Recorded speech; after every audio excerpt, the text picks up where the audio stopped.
Papa mummy, आप दोनों जल्दी से अपना सामान समेट लीजिए, 3 बजे तक निकलना सही रहेगा। अगर और देर हुई तो एक्सप्रेसवे के ट्रैफिक में बुरी तरह फंस जाएंगे और रात हो जाएगी। विकास ने अपनी कलाई घड़ी देखते हुए एक व्यापारिक लहजे में कहा। विकास की इस बात को सुनकर दीनानाथ जी का चेहरा एकदम गंभीर हो गया। पास ही बैठी उनकी पत्नी कौशल्या अपनी साड़ी के पल्लू को उंगलियों में लपेटते हुए बेचैनी से अपने पति का मुंह ताकने लगी। उनकी आंखों में घर लौटने की कोई खुशी नहीं थी, बल्कि एक अनजाना सा खौफ तैर रहा था। दीनानाथ जी के साले प्रभाकर जी को, जो अब तक चुपचाप खड़े थे, स्थिति की गंभीरता को भांपते हुए बोले, विकास बेटा, अभी तो इन्हें आए हुए बमुश्किल 20 दिन ही हुए हैं, कुछ दिन और रुक जाने दो इन्हें मेरे पास। हम भाई बहन को बरसों बाद साथ समय बिताने का मौका मिला है। विकास ने एक हल्की सी बनावटी मुस्कान चेहरे पर लाते हुए कहा, मामा जी, 20 दिन कम नहीं होते, और फिर मैं कौन सा इन्हें हमेशा के लिए ले जा रहा हूँ। अगली बार फिर चक्कर लगवा दूंगा। अभी मुझे ऑफिस से लगातार कॉल्स आ रहे हैं। सोमवार से मेरी एक ज़रूरी मीटिंग है। दीनानाथ जी ने एक गहरी सांस ली। उन्होंने पास रखी मेज से अपना चश्मा उठाया, उसे साफ किया और पहनते हुए बहुत ही शांत लेकिन दृढ़ आवाज में कहा, हम अभी तुम्हारे साथ नहीं चल रहे विकास। दीनानाथ जी के इस सीधे इनकार ने विकास को चौंका दिया। उसके माथे पर सिलवटें पड़ गईं और उसकी आवाज में खींच साफ झलकने लगी। क्यों पापा, क्या आप अब भी उस दिन वाली बात को लेकर मुंह फुलाए बैठे हैं? मैंने सोचा था यहाँ आकर आपका गुस्सा शांत हो गया होगा। मेरी बात को गहराई से समझने की कोशिश कर बेटे। हम नहीं चाहते कि हमारी वजह से तेरे घर की शांति भंग हो। हमारे कारण तुम्हारे और शिखा के बीच रोज रोज कलेश हो, यह हमें बिल्कुल मंजूर नहीं। दीनानाथ जी का गला थोड़ा भर्रा गया था, लेकिन उनकी आंखों में एक पिता का स्वाभिमान साफ झलक रहा था। अरे पापा, पति पत्नी के बीच इस तरह की नोक-झोंक तो चलती ही रहती है। घर है तो बर्तन खड़केंगे ही। शिखा का स्वभाव थोड़ा तेज जरूर है, पर वह दिल की बुरी नहीं है। इन छोटी छोटी बातों का बतंगड़ बनाकर अपना घर छोड़कर यहाँ मामा जी के पास आकर बैठ जाना कोई समझदारी की बात नहीं है।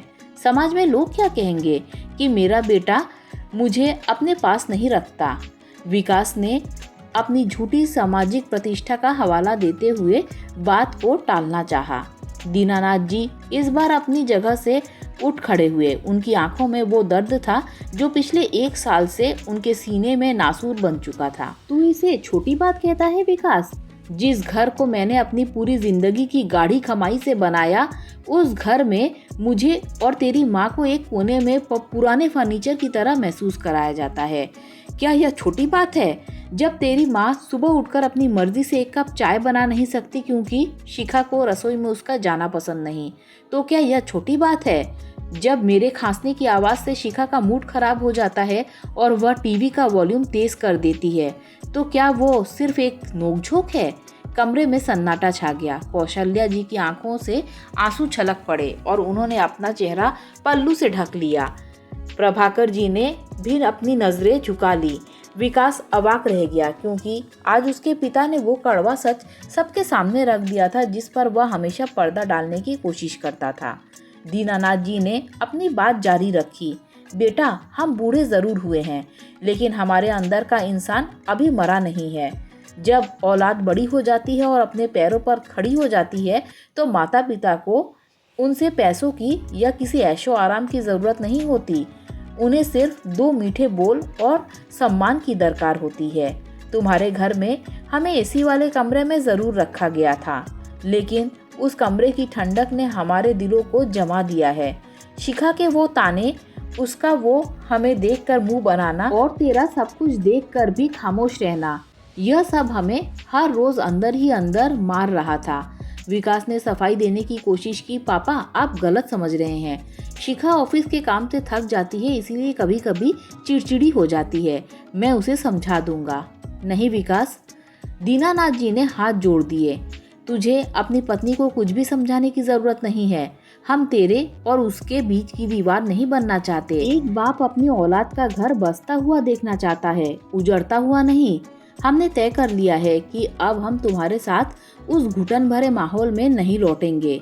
और हाँ, हम प्रभाकर के पास भी हमेशा नहीं रहने वाले।